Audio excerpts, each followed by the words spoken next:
Praise the Lord. ஆண்டவர் நாமத்துக்கு மகிமையும் கனமும் உண்டாவதாக. மத்தேயு எழுதின சுவிசேஷம் 21ஆம் அதிகாரம் 3வது வசனம். ஒருவன் உங்களுக்கு ஏதாயிலும் சொன்னால் இவைகள் ஆண்டவருக்கு வேண்டும் என்று சொல்லுங்கள், உடனே அவைகளை அனுப்பி விடுவான் என்று சொல்லி அவர்களை அனுப்பினார். ஒருவன் உங்களுக்கு ஏதாயிலும் சொன்னால் இவைகள் ஆண்டவருக்கு வேண்டும் என்று சொல்லுங்கள், உடனே அவைகளை அனுப்பிவிடுவான் என்று சொல்லி அவர்களை அனுப்பினார். அன்புக்குரிய கர்த்தருடைய பிள்ளைகளே, சகோதர சகோதரிகளே, அருமையானவர்களே, இந்த காலை நேரத்தில் பாருங்க, ஆண்டவர் தன்னுடைய பஸ்காவை ஆசரிக்கிறதுக்கு முன்னால எருசலேமுக்கு போறார். இப்ப எருசலேமுக்கு சமீபமா அவர் வந்தபோது, எருசலேம்ல இப்ப அவருக்கு ஓசன்னா பாட்டுலாம் பாட போறாங்க இன்னும் கொஞ்ச நேரத்துல. அந்த நேரத்துல தான் இந்த சம்பவம் நடக்குது. ஆண்டவர் சொல்றாரு, உங்களுக்கு எதிரே இருக்கிற கிராமத்துக்கு போங்க. போனதுமே ஒரு கழுதை, அதனோட ஒரு குட்டிய கட்டி இருக்கிறத நீங்க பாப்பீங்க. எதிரே இருக்கிற கிராமத்துக்கு போங்க, ஒரு கழுதையும் ஒரு குட்டியும் கட்டி இருக்கிறத நீங்க பாப்பீங்க. அவைகளை அவிழ்த்து என்னிடத்தில் கொண்டு வாருங்கள். நீங்க எதை பாக்குறீங்களோ அதை அவிழ்த்து என்கிட்ட கொண்டு வாங்கன்றார். கர்த்தருடைய நாமத்துக்கு ஸ்தோத்திரம்.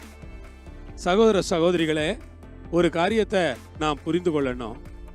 என்ன தெரியுமா? ஆண்டவர் கழுதையின் மேலே ஏறி போகிறார். அதுக்குதான் கழுதையை அவிழ்த்துட்டு வாங்க அப்படிங்கிறார். அந்நாட்கள்ல யூத ராஜாக்கள் தாங்கள் முடிசூட போகும் நேரத்தில் கழுதையின் மேல் ஏறி போகிறத அவர்களுடைய வழக்கமாக வச்சிருந்திருக்காங்க. குதிரை மேல போறது யுத்தத்துக்கு, கழுதை மேல போறதுக்கு அவங்க முடிசூடுற நேரத்துல கழுதைகள் மேல பிரயாணம் பண்ணியிருக்காங்க. தாவீதுடைய மகனாகிய சாலமன் தாவீது ராஜாவுடைய கழுதையின் மேல சென்றார்னு நாம் வேதத்துல படிக்கிறோம். நிறைய இடங்களிலே நாம் வாசிக்கிறோம். கழுதை என்றால் நம் ஊர்ல பார்க்கிற கழுதை அல்ல, கோவேறு கழுதை. அது குதிரையும் கழுதையும் இல்லாத நடுவுல இருக்கக்கூடிய ஒரு இனம். அந்த கழுதையின் மீது தான் இயேசு போகிறார். கர்த்தருக்கு ஸ்தோத்திரம். என்னத்தை நமக்கு ஆண்டவர் காட்டுறாருன்னா, ஆண்டவர் இஸ்ரவேல் ஜனங்களை மட்டும் இல்ல, ஒரு புறஜாதியான கூட ஆண்டவர் நேசிக்கிறாரு. ஆண்டவருக்கு அந்த கழுதையும் கழுதை குட்டியும் வேணும்னு அவர் நினைக்கிறாரு. யாராவது சொன்னா இது ஆண்டவருக்கு வேணும்னு சொல்லுங்க. ஆண்டவருக்கு ஸ்தோத்திரம். யாராவது ஏதாவது சொன்னாங்கன்னா இது ஆண்டவருக்கு வேணுங்க அப்படின்னு சொல்லுங்க. அன்புக்குரியவர்களே, யாருக்கு வேணும்? ஆண்டவருக்கு வேணும். ஆண்டவருடைய நாமம் மகிமைப்படுவது ஆண்டவருக்கு வேணும். இது ஆண்டவருக்கு வேணும்னு சொல்லுங்க. கர்த்தருக்கு ஸ்தோத்திரம். இது ஆண்டவருக்கு வேணும்னு சொல்லுங்க. ஆமன்பானவர்களே, அங்கதான் ரகசியமே இருக்குது. ஆண்டவருக்கு வேணும்னு சொல்லணுமா? விசுவாசிகளே, நீங்க சொல்லணும், அந்த கழுதை ஆண்டவருக்கு வேணும்.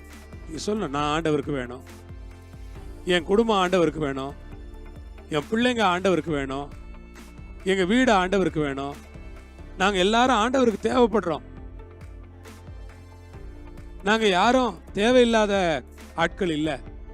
நாங்க எல்லாருமே ஏதோ ஒரு வகையில ஆண்டவருக்கு தேவை உள்ளவர்களாக இருக்கிறோம்.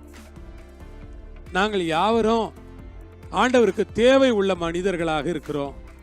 அதற்காக ஆண்டவருக்கு ஸ்தோத்திரம். ஆண்டவருக்கு நாங்கள் தேவை உள்ளவர்களாக இருப்பதனால ஆண்டவர் எங்கள் கட்டுகளை எல்லாம் அவிழ்த்தார். நாங்கள் ஒரு காலத்தில் கட்டப்பட்டிருந்தோம். நீங்கள் கட்டப்பட்டிருந்தீர்கள், நான் கட்டப்பட்டிருந்தேன்.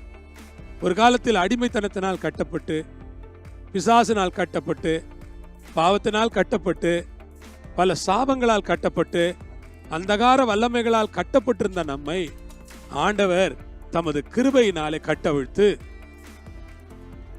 இந்த கழுதை எனக்கு வேணும், ஆமென், நான் அவருக்கு வேணும்னு தெரிஞ்சுக்கிட்டாரு.